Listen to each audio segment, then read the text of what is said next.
शिवसहस्रनामस्तोत्रम् आपङ्निधिरधिष्ठानं दुर्जयो जयकालविहित प्रतिष्ठित प्रमाणज्ञो हितारण्यकवचो हरिः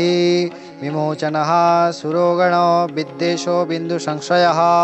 बालरूपः बल्यात् मत्तोः विकारता गहनो गुहा कारणं कर्त्या सर्वबन्धा विमोचनः व्यवसाय व्यवस्थानः स्थानदो जगदादिजः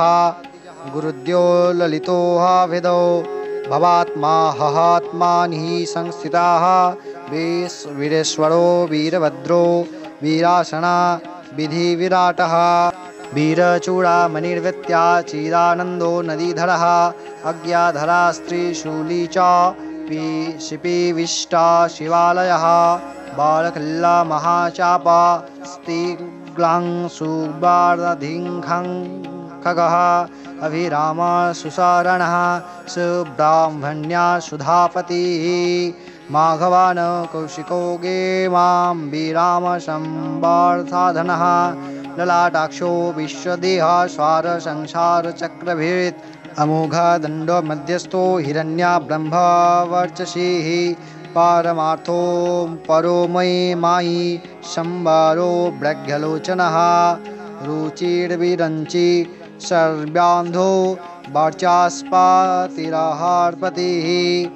रविर्विरोचनः संस्कन्द्या शान्त्या वैवस्वतो यमः युक्तिरुन्याता कृतिश्वा शानुरागा परञ्जयः कैलासाधिपतिकान्त्या सविता रविलोचनः विद्यातमोभितभयो विश्वावत्या निवारितः नित्यानियतकल्याणः पुण्यश्रवणकीर्तनः दूरश्रवा विश्वसहो ध्येयदुःस्वप्ननाशनः उत्तारणो दुष्कृतिः विज्ञेयो दुःसह हो भावः अनादिभिर्भुवो लक्ष्मी किरीटी त्रिदाशाधिपः विश्वगुप्त्या विश्वकर्ता सुवीरो रुचिरङ्गदः यननो यनन्जन्मादि प्रीतिमन्नीतिमान्धवः वसिष्ठ कश्यप्यवनु विड्मो भीमा पराक्रमः प्रणवः श्वत्पथाचारो महाकोशो महाधनः यन्मादीपो महादेवो सकलागमपारगः तत्यङ्तत्या विदेकात्मा विभु विश्वा विभूषणः ऋषिरम्भाणा ऐश्वर्या जन्म मृत्यु यडातिगः पञ्चयज्ञा समुत्पत्ति विशेषेशो विमलोदयः आत्मयो निन्यादन्त्यो वत्सल्या भक्तलोकधृ गायत्री वल्लभा प्रशंसोर् विश्वाश्वावास प्रभाकरः शिशुर्गिरितः सम्राट् सुषेणा सुराश्वस्त्रः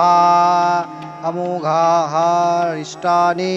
मिष्याकुदो विगतज्वरः स्वयं योतिस्तनु योतिरात्मा योतिरञ्चलः पिङ्गला कपिलश्वांश्रु भावला नेत्राश्वतनु